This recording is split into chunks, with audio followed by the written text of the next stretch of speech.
हे ब्रह्मा जी, सृष्टि के पूर्व में केवल मैं ही मैं था, न ये धरती, न आकाश, न ये संसार, कुछ भी नहीं था, केवल मैं ही मैं था। फिर ये संसार कैसे बना? जब कुछ था ही नहीं तो बना कैसे? आपके यहाँ जमीन था न पहले तो जमीन होगी ना, तो जमीन था, कुछ नहीं था, तो बना कैसे? तो गिट्टी सीमेंट बालू मंगाए तब नहीं मकान बना, ऐसे तो नहीं बन गया। पर जब संसार था ही नहीं, केवल ईश्वर परमात्मा थे, ये संसार कहाँ से बना, कैसे बना संसार? प्रश्न होगा ना कि संसार कैसे बना? जब ईश्वर ही ईश्वर थे, संसार नहीं था, कुछ भी नहीं था, न ये मिट्टी, न पानी, न अग्नि, न हवा, आकाश, कुछ भी नहीं था, केवल ईश्वर थे, तो संसार कैसे बना? ये आपने पूछा किसी सत्संग में? जानने की कोशिश किए? जानने की कोशिश किए? इतना दिन से सुन रहे तो बोलिए तो संसार कैसे बना? जब कुछ नहीं था, केवल ईश्वर ही ईश्वर थे, कि संसार कहाँ से बना, कैसे ही मटेरियल कहाँ से लाया गया? बिना सामान का कुछ नहीं बन सकता ना।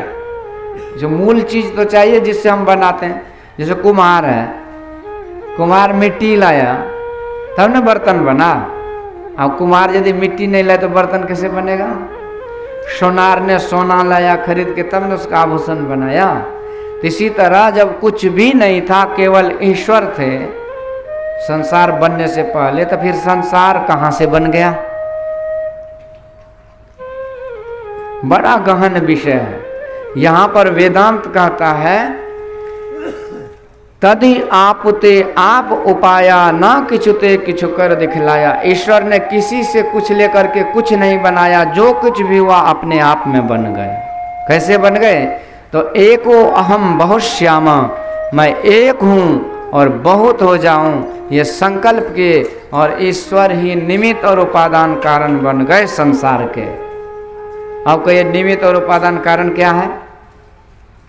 तो निमित्त बोलते हैं बनने वाले को, बनाने वाले को निमित्त बोलते हैं। जैसे ये घर बना, तो घर बनाने का निमित्त कौन है? इस घर को बनाने वाला जो है वो घर का निमित्त है। जब बनाने वाला नहीं रहता तो अपने घर थोड़े खड़ा हो जाता। तो बनाने वाले को निमित्त कहते हैं, इसके निमित्त ये काम हुआ। तो घर बनाने वाला निमित्त, उपादान क्या हुआ? तो घर जिस चीज से बना है उसको उपादान बोलते हैं। तो इस घर बनाने के लिए दो चीज जरूरी है, एक तो बनाने वाला और दूसरा वो मटेरियल जिससे ये घर बना। ये दोनों चीज हुआ तो क्या हुआ कि घर बनकर तैयार हुआ। तो दो चीज लगा कि नहीं? कौन कौन चीज लगा? एक तो बनाने वाला और दूसरा जो सामान जिससे घर बना, तब ना घर तैयार हुआ। तो ये संसार जो बना, तो सामान और बनाने वाला दो होना चाहिए कि नहीं? तो आपको पता, मैं बता दिया कि सामान कहीं से लाया नहीं गया, ईश्वर ही बन गए। अब बनाने वाले भी वही और बनने वाले भी वही। इसीलिए इस संसार का निमित्त और उपादान कारण कौन हुआ? वही ईश्वर।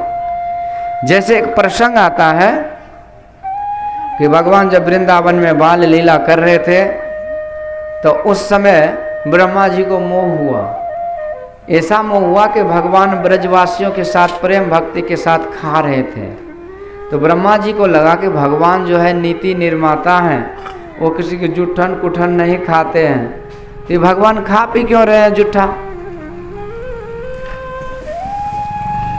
शायद ये असली भगवान नहीं है। वैसे ब्रह्मा जी को भ्रम हुआ, इसलिए भ्रम हुआ कि भगवान की लीला ही विलक्षण है। जल्दी लोग समझ में नहीं पाते, समझ में नहीं आती लीला। सती महारानी को भी भ्रम हो गया।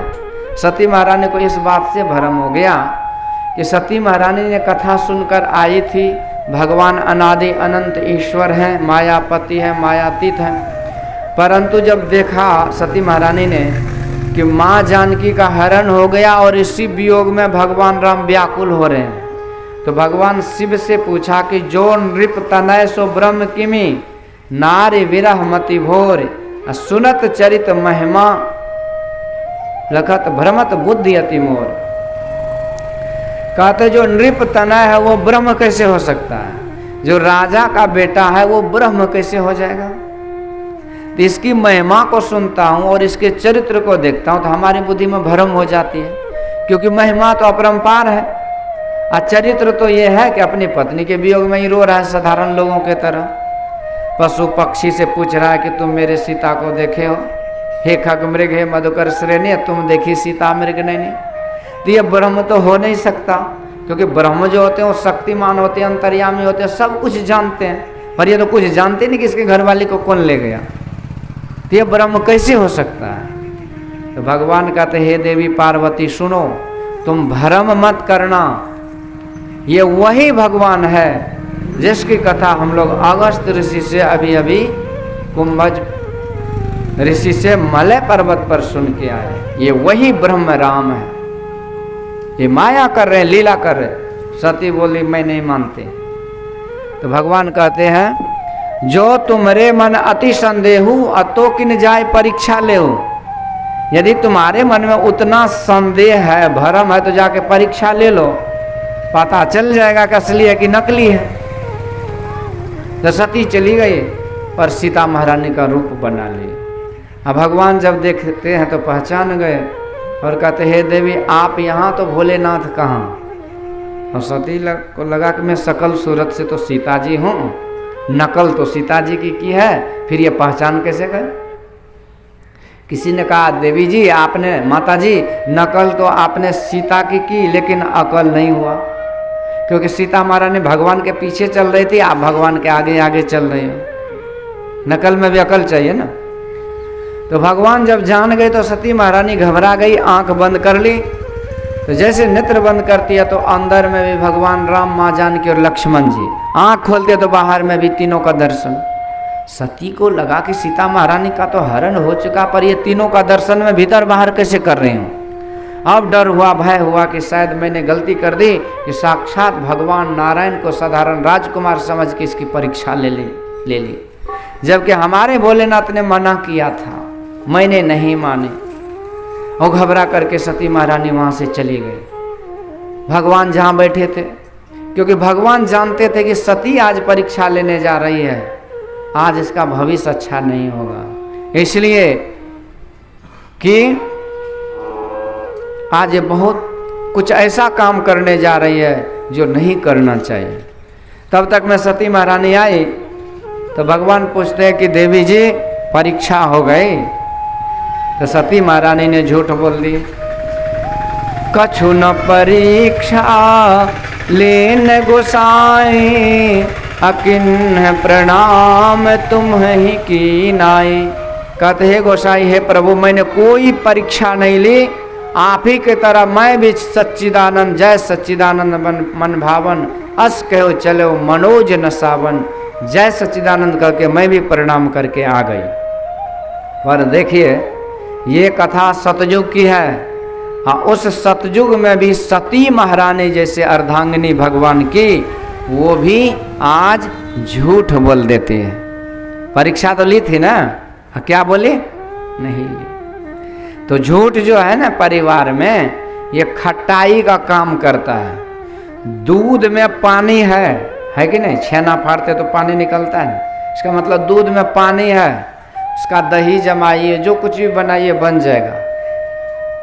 जोरन देके दही जमा सकते हैं, दही से मक्खन बना सकते, 1000 घोर बना सकते हैं, पर उसी दूध में जब नींबू का रस पड़ता है तो दूध फट जाता है, पानी अलग दूध अलग हो जाता है। इसी तरह परिवार में सब एक दूसरे से मिले जुले हैं, पर जैसे कपट रूपी खटाई पड़ती है तो सब अलग हो जाते हैं। मतलब परिवार में जब एक दूसरे से झूठ बोलना चालू करते तो परिवार बिखर जाता है, उजड़ जाता है, परिवार नहीं रह जाता है। और हर घर में आपको देखने को मिलेगा छत एक है, कमरा अनेक है, एक दूसरे से बात भी नहीं होती, एक दूसरे से विश्वास नहीं करते, क्योंकि झूठ का व्यापार चलता रहता है। इसलिए संत महापुरुष कहते सब पापों का बाप झूठ है, इसलिए झूठ जो बोलते हैं वो टूटते हैं, और जो सत्य बोलते हैं वो जुड़ते हैं। सत्य से जुड़ते हैं, परिवार से जुड़ते हैं, समाज से जुड़ते हैं। इसलिए उसको सत्य का संग को सत्संग भी कहते हैं। तो आज सती महारानी ने जब उच्चारण करी, झूठ बात बोली, तो आज भगवान शिव नेत्र कमल बंद कर ध्यान किए और सारी बात को जान गए, और उसी समय मन से सती महारानी का त्याग कर दिया। और तब से सती महारानी को स्वीकार भगवान ने नहीं किया। बाद में अलग बात है कि ये सती महारानी अगले जन्म में राजा हिमालय के घर जन्म लेती हैं और फिर से पार्वती रूप में जन्म लेकर भगवान को प्राप्त करें।